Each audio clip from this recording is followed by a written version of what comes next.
And as lawyers, of course, we understand that any such attack on an organ of a state, which is the third pillar of the state, is not healthy for the democracy or the democratic setup of the country. So, America is an example that they really like to give. And over there, the president nominates, and then there's a confirmation by the Senate. And effectively, if there is a congressional majority in the Senate, appointments can be and have been very partisan. And that's been one of the criticisms of the appointment process in the United States. And in contrast, you mentioned a People's Commission.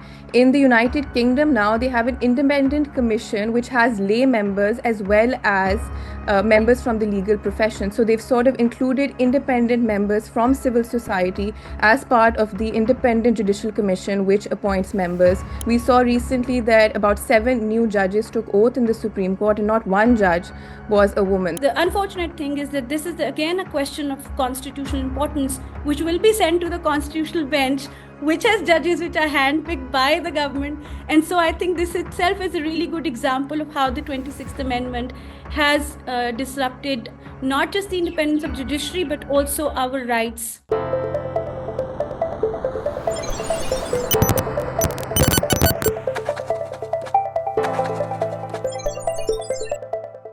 I'm Rida Hussain, and in today's Case in Point, we're going to talk about the state of the judiciary post the 26th Amendment. The 26th Amendment to the Constitution has brought a significant change to the superior judiciary structure as well as the appointments process to the superior judiciary. In particular, we'll be talking about the new judicial appointments process and the creation of constitutional benches. There have been a lot of concerns which have been raised about judicial independence with regards to the 26th Amendment. And an independent judiciary impacts all citizens, and it strikes directly at the protection and the enforcement of fundamental rights. To talk about the state of the judiciary post the 26th Amendment, we have with us Nida Usman Chaudhry. Nida is the founder of the Women in Law Initiative of Pakistan. She is a diversity and policy inclusion advocate, and we're very thankful that she has joined us today. Nida, if I can start by talking about the new judicial appointments process, which has been included in the 26th Amendment. So initially, we used to have a process whereby the president, in consultation with the Chief Justice, used to appoint judges to the Supreme Court. Then, through the 18th Amendment to the Constitution, there was a drastic and far-reaching change to the process of judicial appointments, where we had a 2-stage process, a judicial commission as well as a parliamentary committee. And now through the 26th Amendment, the parliamentary committee has sort of been removed and abolished, and it's been merged into one sort of commission, which is the Judicial Commission. And the Judicial Commission, as we know, has a majority of non-judicial members, and the government and the executive has been given a significant say in judicial appointments. So what are your thoughts on this new Judicial Commission and the role that the government has been given in the judicial appointments process? Thank you so much, Ms. Rida, for raising this question. I think it's very important to talk about the appointments process for the judiciary in the historical context as well as in the context in which Pakistan essentially operates. And I know that the process of appointing judges was far from being perfect even prior to the 26th Amendment, and we ourselves had been advocating for a lot of reforms. However, what we ended up with has been an abrogation of, I would say, the way an independent judiciary is supposed to work in any democracy where there is rule of law. So I think one of the biggest concerns that emerge from the new process is the fact that your judicial appointments have been effectively taken out of the hands of the judiciary and the judicial members, and have not even been given to an independent, sort of people's, you could say, committee or anything like that. It's actually your elected government, their appointees or the members from the opposition, which is where the whole sort of, issue with the separation of powers and the judiciary being subjugated to the executive and the parliamentarians comes in.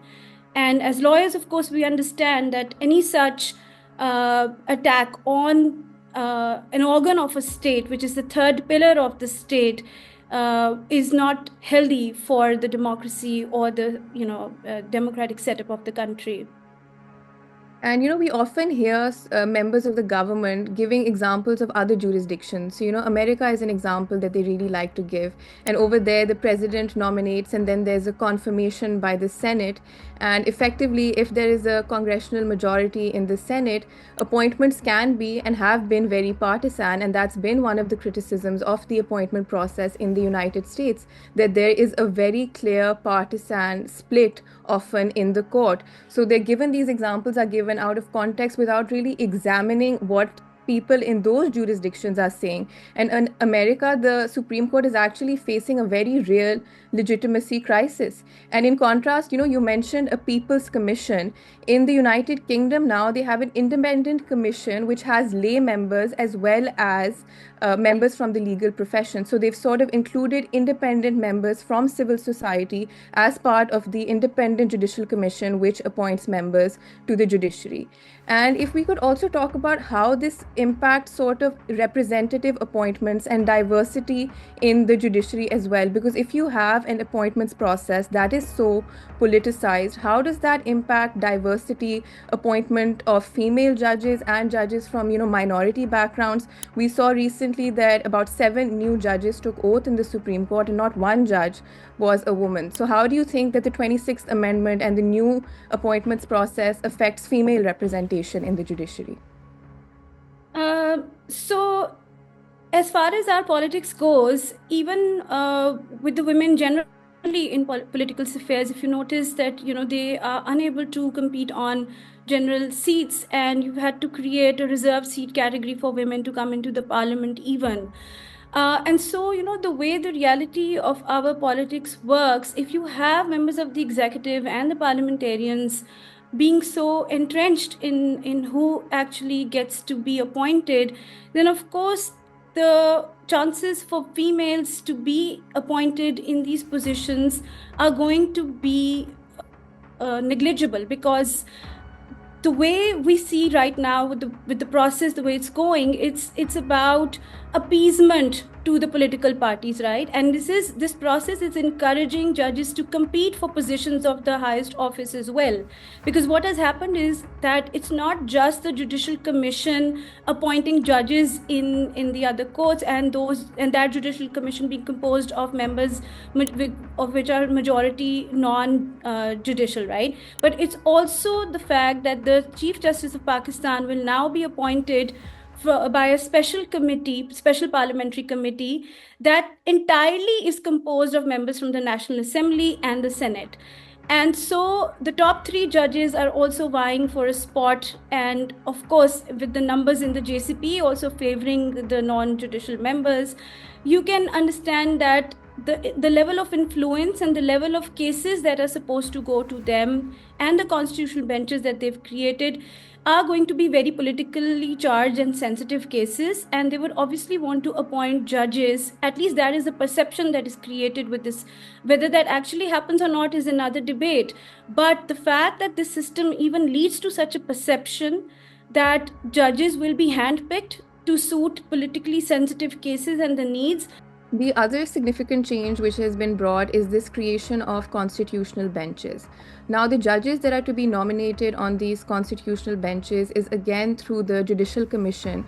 And I think it's important to reiterate that the Judicial Commission now has 5 members that are associated with the government. The Law Minister, the Attorney General, and even the nominee by the Speaker is essentially a political nominee, and then 2 members from the Treasury benches. So you have 5 members associated with the government on the Judicial Commission, and it is completely unheard of in other jurisdictions to have government members selecting benches. So there's a difference between the appointment process, but over here in the 26th Amendment, it's gone one step forward, where they're not only doing judicial appointments, but even after the appointments, the government has a role. So what do you think about this whole idea of constitutional benches in a jurisdiction like Pakistan? And B, what do you think about how it is actually playing out in practice? So again, with the constitutional benches, initially, of course, the first response to that is that did we really even need a separate section from within the judges to be looking at constitutional cases? Now that can be a debate. However, I think our concern right now is to see that the process for constituting these constitutional benches itself is something which is questionable, because the handpicking doesn't end with just the appointment of judges, but also, as you mentioned, with cherry picking which judges sit on these constitutional benches and for which cases, and also their duration, their tenure, and the time for which they are serving on these benches is also something which is in the hands of the Judicial Commission of Pakistan. The biggest concern that emerges out of this is that there is absolutely no criteria mentioned as to, who qualifies to be a judge of the constitutional bench. There is complete secrecy around that. No questions can be asked. There is no transparency. Why is somebody being excluded and somebody being included? None of these questions have answers. And I think that is where the first problem with the constitutional bench emerges from, that the JCP gets to appoint the members of the constitutional bench. The JCP that is now no longer independent and is dominated by non-judicial members gets to choose its own judges, listening to the most important and significant cases which impact our fundamental rights directly. Coupled with the fact that the suo motu powers of the Supreme Court have also been cut short, and not just the fundamental rights issues, but also, if you notice in Article 199 and the way that has been reformed, they've also given the jurisdiction to the constitutional benches to listen to cases which are related to the way a person performing functions in connection with the affairs of the federation, province, or the local authority is where their actions are concerned. So effectively removing the judicial review of any government action or inaction out of the purview of your independent judiciary and putting it in the purview of a bench which is entirely nominated by people and set up by people who are from the ruling government and the parliamentarians. So that is, I think, a very big concern, because you can't be a judge in your own cause, particularly where you have cases against the government is a party. So this is, I think, another very serious concern, because you're literally tailor making cases in individual cases which are politically significant cases, and they directly are to do with how the government is performing and functioning. Because recently there's also been a transfer of judges from other provincial high courts to the Islamabad High Court. And there's been a voice which has been raised by judges of the Islamabad High Court, and sitting judges of the Supreme Court as well have raised their voice regarding the transfer. And the judges of the Islamabad High Court in particular have raised a concern about seniority, that you cannot bring judges from other courts and disrupt the existing seniority of our court. And that is what effectively happened, that a judge from the Lahore High Court has gone to the Islamabad High Court and has disrupted, is the word that I would use, the seniority of that high court and of judges that were in that high court. And now, interestingly, he's also eligible for appointment to the Supreme Court, something that he would not have been. So he was 15th on the seniority list in Lahore, and he's gone, and now he's even, I think, the acting Chief Justice of the Islamabad High Court. So what do you think of this recent transfer of judges, and also of this question of seniority, and what your thoughts are on that? Absolutely. So the transfer of judges was a power which the president had under Article 200 even prior to the 26th Amendment. And the 26th Amendment has not tampered with Article 200 as we speak. However, post 26th Amendment, we see that this power has been used in a way which is an improper exercise of this power, because as you've mentioned, that it has disrupted the seniority and the rights of existing judges in the Islamabad High Court. Now, this is where I think this is a question of interpretation. However, even if you do a plain reading of Article 200 in its entirety, the sense that it gives you is that these transfers are in no way permanent in nature, and they cannot be administrative in nature, because these are supposed to be for temporarily increasing the number of judges in a court, where if there is a need, or constantly the language also in Article 200 in subsection 2, it says during the period, temporarily increase. So this kind of language also signifies that the perception of Article 200 or the idea of transferring judges is of very temporary nature, and you cannot expect the transferred judge to be sitting in on administrative matters or eventually heading that high court and sort of trumping the seniority of other existing judges, because otherwise this would become a penal provision which is used to sort of again punish the sitting judges who have been members of that court, who have taken the oath of that court. And the idea of penalty is not envisaged in Article 200. The idea of transferring a judge from one high court to the other is not so that you could punish the judges of the prior high court. It is so that you could facilitate them and support them in the work if there is a need, which is why there's also the whole idea of consent which is embedded in this entire idea of transfer. It's not something that the president can do as of right. It is something that the president has to do with consent and in consultation with the CJP, who prior to the 26th Amendment was independent, but today the CJP, as we know, is appointed entirely by members of National Assembly and Senate. They're handpicked by the Special Parliamentary Committee. So what does that consultation mean today?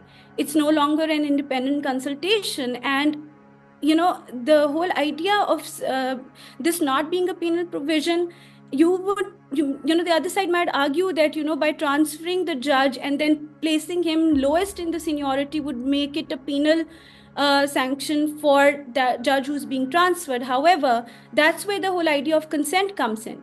So if you're willingly consenting to be transferred, then you cannot say that that transfer is now a punishment for you.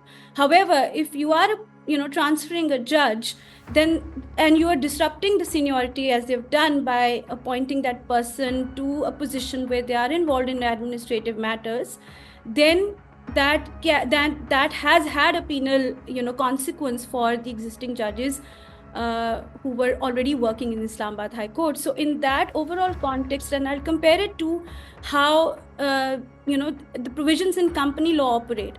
For example, you do have the power to issue more shares if you need more capital for the company, but if you exercise that power improperly to disturb an existing majority of shareholders in a company, then that has been shut down by the courts all over the world. So having a power doesn't mean that you can exercise it for any improper purposes or look away from the language, the plain reading of the power, and sort of impose your own ideas of what that means. So I think this needs to be settled again. And the unfortunate thing is that this is again a question of constitutional importance, which will be sent to the constitutional bench, which has judges which are handpicked by the government. And so I think this itself is a really good example of how the 26th Amendment has disrupted not just the independence of judiciary, but also our rights. No, I think you're absolutely right that beyond the judicial fight and beyond fighting these battles in a courtroom, it's important for the public consciousness also now to awaken, and for us to, as members of civil society as well as the legal profession, to talk about this, to talk about what's happening, and to talk about how this doesn't just affect lawyers, this doesn't just affect members of the legal profession, it impacts all citizens of Pakistan. And we hope that we can reach a stage where all of this is reversed, and partly in the courts, but also that it's important for us to fight this battle outside the courts. Thank you so much, Nida, for joining us and for giving us your thoughts. And yes, thank you. Thank you so much for having me.